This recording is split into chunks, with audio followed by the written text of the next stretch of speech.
I cannot tell you how many times I have thought to myself, what am I doing painting on a wedding dress? Who will wear this? Who will buy this? Would I even wear this? Those are just few of the questions that I have asked myself while I started this journey painting fabric, painting dresses, painted wedding gowns, for goodness sakes. Through my journey of creativity, I'm giving myself permission to come out of the corner and do the dance, to really live, not just be alive and breathing, but to really live my life. And I'm having fun.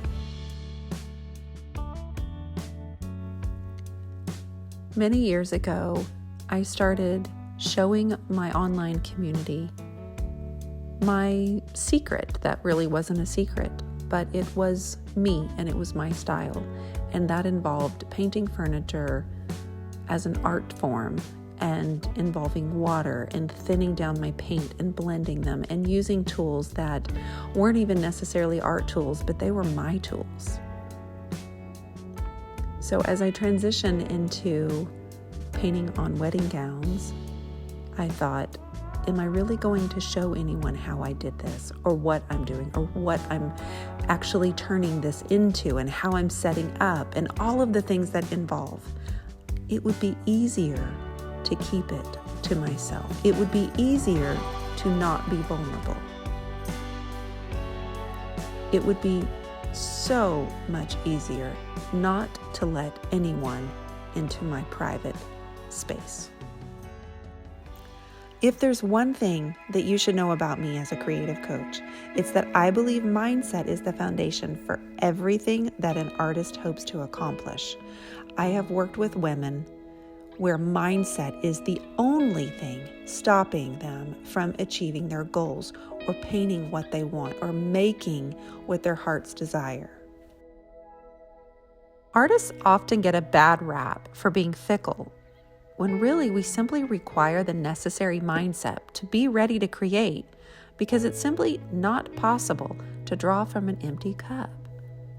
But there are times when even the most confident, seasoned artists can still find their mindsets and confidence wavering. So when that happens, we tend to get stuck in a creative rut, or worse, we don't feel like creating at all. We question everything that we're doing. We question, who do I think I am? We can recover from imposter syndrome if we have a growth mindset focused on recognizing that growth happens incrementally through the small decisions we make daily that impact our future. With an all or nothing mindset, we focus too much on perfection, and therefore we often feel unsatisfied, unfulfilled, and or discouraged. It's easy to give up when you never measure up to your own expectations, am I right? But cultivating a growth mindset is important for artists because we are always growing and changing. So with that growth comes a bit of the messy middle.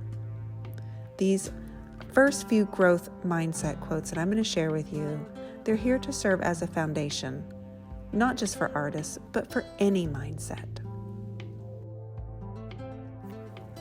Let's start with this one that's really hard to swallow. Mistakes, are how I learn to get better. Are there any mistakes in art?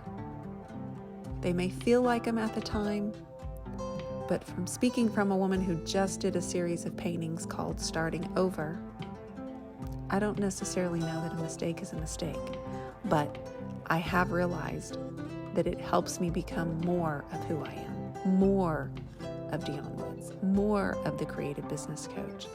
If I make a mistake, it deepens who I am. It opens up my vulnerability, and I become more true to myself. Now the next one, raise your hand wherever you are if you are feeling it is never too late to start. I met a woman this week who is 72 years old, and she's decided to start a brand new company, a brand new career.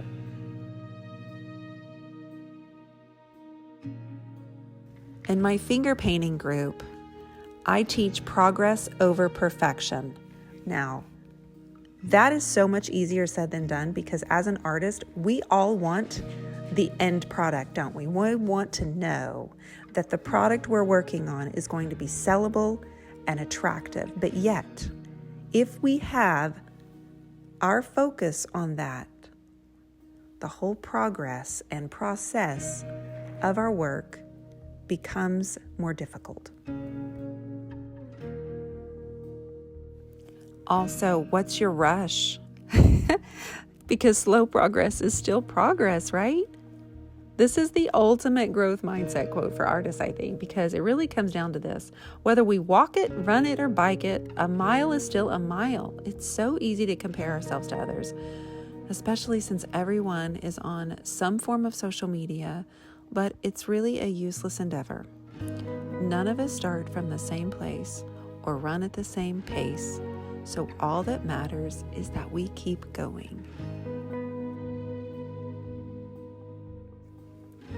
People will ask me, aren't you scared of ruining that wedding dress? My answer for that is the same as it's been for 13 years with everything that I've painted. It's just paint. Yeah, I believe that paint is pretty much magic. We've all seen how it can transform a room. It can transform your walls, your cabinets, a car. It's truly magic. And I used to say that all the time when I would go live and paint on furniture for hundreds of people. It was much of a reminder for myself as it was for my viewers back then, because it's scary to try new things. And for so long, I was afraid that whatever I was painting would turn out to be just hideous. But then I remembered that it's literally just paint. So I think that we can all start today to truly trust our creative instincts. And what's that look like? Trust. The key word is trust. There are times when you are going to think that you cannot do something.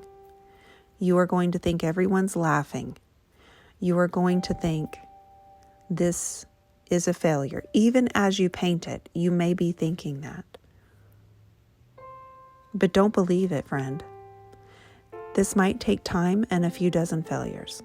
But if you're willing to let go of the fear and truly, truly trust that your creative instincts will carry you through, then I promise that you will soar.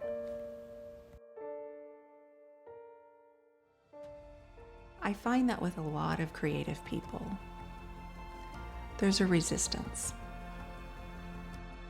And it doesn't have to be there. It's usually fear-based that causes that resistance, because what's it going to look like? And will I be good enough? And I always wanted to be, but if I go in and I begin, maybe I won't be as good as I'd hoped, or it won't look like what I have imagined.